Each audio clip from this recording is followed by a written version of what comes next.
کیا آپ جانتے ہیں کہ مسجد اقصیٰ کو جناتوں نے کیسے تعمیر کیا تھا؟ حضرت سلیمان علیہ السلام مسجد اقصیٰ کو جناتوں سے کس طرح بنوائے تھے، اور کیا جنات علم غیب جانتے ہیں کہ نہیں؟ آج کا یہ واقعہ آپ کو حیران کر دینے والا ہے۔ اللہ تعالیٰ کی قدرت کی ایک بہت بڑی نشانی ہے کہ حضرت سلیمان علیہ السلام نے سرکش نافرمان جنات سے کیسے مسجد اقصیٰ کی تعمیر کروائی۔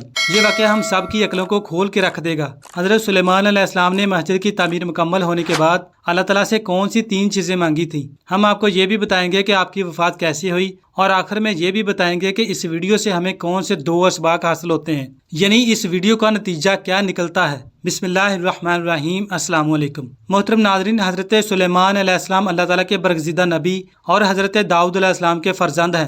والد کے انتقال کے بعد کم عمری میں ہی تخت نشین ہو گئے۔ آپ کا سلسلہ نسب حضرت ابراہیم علیہ السلام سے جا ملتا ہے۔ سلیمان بن داؤد کی والدہ نے ایک دفعہ نصیحت فرمائی، بیٹا رات بھر سوتے ہی نہ رہا کرو، اس لیے کہ رات کے اکثر حصے کو نیند میں گزارنا انسان کو قیامت کے دن اعمال خیر سے محتاج بنا دیتا ہے۔ اللہ تعالیٰ نے حضرت سلیمان علیہ السلام کو بہت سے معجزے عطا فرمائے۔ سورہ سبا کی آیت نمبر 14 میں اللہ رب العزت نے حضرت سلیمان علیہ السلام کے اس دنیا سے پردہ فرمانے کے بارے میں ذکر کیا ہے اور اپنی شان بیان کی ہے کہ ہم جب چاہیں جسے چاہیں اسے اس دنیا سے اپنے پاس واپس بلا سکتے ہیں، اور وہ بندہ جس حالت میں ہو اس حالت میں بھی بلا سکتے ہیں۔ اور اس کے علاوہ یہ بات بھی جناتوں کو بتائی گئی جو علم الغیب کا دعویٰ کرتے تھے اور انسان سمجھتے تھے کہ یہ جنات علم غیب جانتے ہیں۔ اللہ تعالیٰ نے جناتوں میں وہ خاصیت دی ہوئی ہے کہ وہ میلوں کی دوری طے کر سکتے ہیں، بس کچھ سیکنڈ میں کسی کے جسم میں داخل بھی ہو سکتے ہیں۔ اور اس وقت جو جنات تھے وہ سرکش بھی تھے، نافرمان بھی تھے۔ حضرت سلیمان علیہ السلام اللہ تعالیٰ کے ایک ایسے نبی ہیں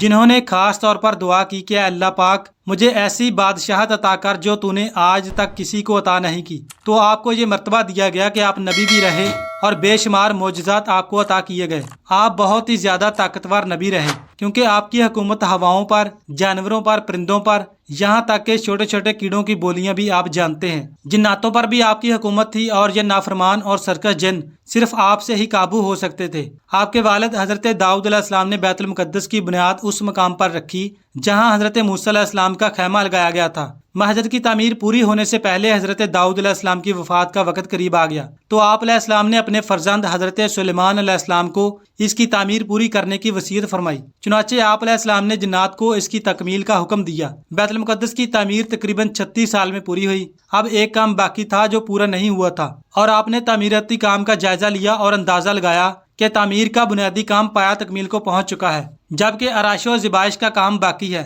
آپ نے اطمینان اور خوشی کا اظہار کرتے ہوئے اللہ تعالیٰ کے حضور شکرانے کے کلمات ادا کیے اور بیت المقدس میں کھڑے ہو کر دعائیں کی۔ حضرت عبداللہ بن عمرو سے مروی ہے کہ نبی اکرم صلی اللہ علیہ وسلم نے فرمایا، جب حضرت سلیمان بن داؤد بیت المقدس کی تعمیر سے فارغ ہوئے تو انہوں نے اللہ سے 3 چیزیں مانگی۔ نمبر 1، مجھے ایسی حکومت دے کہ میرے بعد پھر ویسی حکومت کسی کو نہ ملے۔ نمبر 2، میں جو فیصلہ کروں وہ تیرے فیصلے کے مطابق ہو۔ نمبر 3، جو کوئی اس مسجد میں صرف نماز کے ارادے سے آئے وہ اپنے گناہوں سے ایسا پاک ہو جائے جیسے اس دن تھا جب اس کی ماں نے اسے جنا تھا۔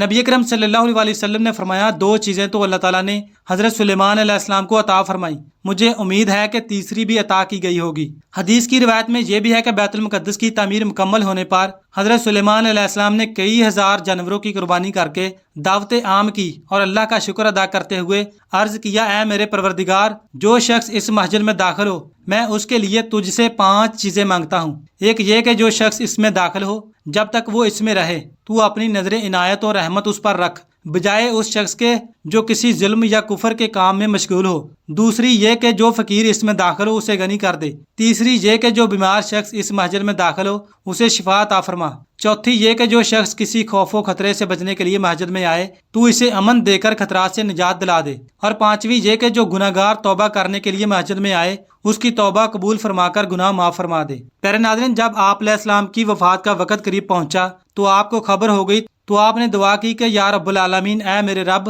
بیت المقدس کی تعمیر کا کام ابھی پورا نہیں ہوا ہے تو میری وفات جنات پر ظاہر نہ ہو تاکہ وہ عمارت کی تکمیل پر مصروف عمل رہیں اور انہیں جو علم الغیب کا دعویٰ ہے وہ باطل ہو جائے۔ اللہ رب العزت نے اپنے نبی کی دعا سنی، آپ علیہ السلام اپنے محراب میں چلے گئے۔ آپ کا محراب بہت سی خوبصورت سی جگہ تھی اور وہ کمرہ بنا ہوا تھا جہاں پر عبادت کیا کرتے تھے۔ وہاں سے جنات آپ کو عبادت کرتے ہوئے دیکھ سکتے تھے۔ وہ دیکھتے ہی رہتے تھے کہ وہاں پر جا کر کے آپ اپنی لاٹھی کے سہارے کھڑے ہیں، اور اب آپ وہاں ایسے کھڑے رہے کہ جنات کو لگ رہا تھا کہ آپ عبادت کر رہے ہیں۔ اب ادھر ملک الموت حضرت اسرائیل علیہ السلام نے آپ کی روح اسی حالت میں قبض کر لی۔ اسی طرح آپ اپنی لاٹھی پر ٹیک لگائے کھڑے رہے۔ دنیا سے آپ جا چکے تھے، وصال فرما چکے تھے، مگر آپ کا مبارک جسم عصا پر ٹیک لگائے کھڑا رہا۔ پورا سال گزر گیا، جناتوں کو شک بھی نہیں ہوا۔ حضرت سلیمان علیہ السلام نے اللہ تعالیٰ سے دعا کی تھی کہ اے میرے اللہ، میرے وصال کے بارے میں ان کو خبر نہیں ہونی چاہیے، ان پر ظاہر مت کرنا کہ میں اس دنیا سے پردہ فرما چکا ہوں۔ اس لیے وہ اس جگہ کھڑے رہے۔ جنات سمجھ رہے تھے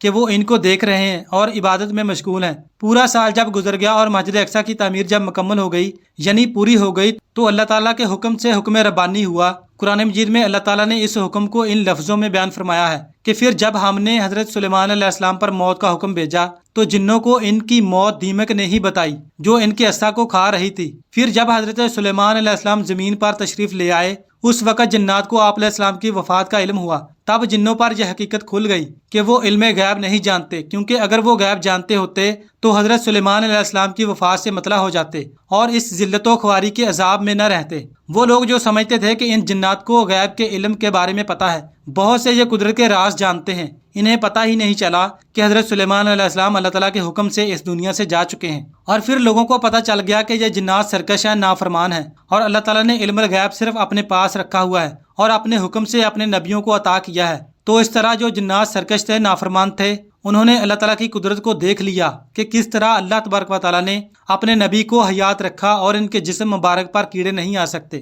دیمک نے چاٹا تو لکڑی کو چاٹا، حضرت سلیمان علیہ السلام کے پاک جسم کو چھوا تک نہیں، اور 1 سال تک وہ جسم مبارک اسی حالت میں تر و تازہ رہا۔ حضرت سلیمان علیہ السلام کا کتنا بڑا معجزہ ہے دنیا کے لیے کہ اللہ تعالیٰ کے نبی زندہ ہیں، ان کے جسم مبارک کو مٹی نہیں کھا سکتی، ان کے جسم مبارک کو کیڑے نہیں کھا سکتے، وہ اسی حالت میں اللہ کی عبادت کر رہے ہیں۔ سبحان اللہ۔ تو پیارے ناظرین، آپ لوگوں کو یہ معلوم ہو گیا ہوگا کہ آخر حضرت سلیمان علیہ السلام نے بیت المقدس کی تعمیر کیسے کروائی تھی، یعنی مسجد اقصیٰ کیسے بنائی تھی۔ اس سبق و موج واقعہ سے یہ ثابت ہوتا ہے کہ موت سے کوئی بھی محفوظ نہیں، خواہ وہ کتنے ہی بڑے منصب پر فائز ہو یا کوئی نہایت اہم اور ضروری کام سر انجام دے رہا ہو، مقررہ وقت پر سب کو موت کا ذائقہ چکھنا ہے۔ اللہ تعالیٰ کے کام کسی کی وفات سے رکتے نہیں ہیں، اسے جس طرح کا کام لینا ہوتا ہے وہ لے لیتا ہے، اور تمام اسباب و آلات بھی اس وقت تک کام کرتے رہتے ہیں جب تک کہ اللہ کو منظور ہو، ورنہ سب درے کے درے رہ جاتے ہیں۔ اس واقعہ یہ سبق بھی حاصل ہوتا ہے کہ علم الغیب سوائے اللہ تعالیٰ کے کوئی نہیں جانتا، نہ ہی اللہ کی مرضی و منشا کے بغیر کوئی کام سر انجام دیا جا سکتا ہے۔ چنانچہ وہ تمام بنوٹی روحانی عمل اور جھوٹے ماہرین جو اس بات کا دعویٰ کرتے ہیں کہ ان کے قابو میں ایسے جنات و شیاطین ہیں جو علم غیب جانتے ہیں اور معصوم سادہ لو انسانوں کو آنے والے خوفناک حالات بتا کر اپنے دام فریب میں پھنساتے ہیں، جان لیں کہ بہت جلد وہ دوزخ کی آگ کا ایندھن بنیں گے۔ ناظرین، تب تک کے لیے اتنا ہی۔ امید کرتا ہوں آپ لوگوں کو یہ ویڈیو پسند آئی ہوگی۔ اگر ویڈیو پسند آئی تو اس کو لائک، شیئر اور چینل کو بھی سبسکرائب کریں۔ آخر میں اللہ تعالیٰ سے دعا ہے کہ اللہ تعالیٰ فلسطین کے مسلمانوں کی اور بیت المقدس کی حفاظت فرمائے اور ہم سب کو بھی مسجد اقصیٰ کی حفاظت کرنے کی توفیق عطا فرمائے، آمین۔ ناظرین، کمنٹ سیکشن میں اللہ تعالیٰ کے 99 ناموں میں سے ایک نام کمنٹ سیکشن میں ضرور ٹائپ کر دیں۔ اللہ حافظ۔